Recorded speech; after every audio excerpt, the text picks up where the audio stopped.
Hi guys, this is Jordan and this is part 2 of how to import your custom HTML code into Mailchimp. After you save your project in Photoshop, it's going to create two files, one with the images and one with the actual HTML code. So what you're going to do is select both of them, right click, and compress them into a zip file. And then you're going to log into your Mailchimp and create a campaign. Choose create an email.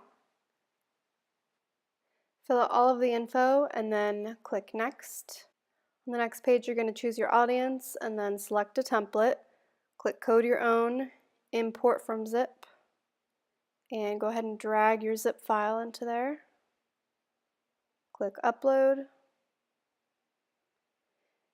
And you should get a nice preview of what your email is going to look like. I like to just scroll through and make sure everything looks okay, and also click on the different elements to make sure that they're directed to the proper links. If everything looks okay, then go ahead and click the next button and send off your campaign. That's it for this tutorial, guys. If you found this helpful, please click the like button and subscribe to our channel. We'll be putting out new videos every week. Bye!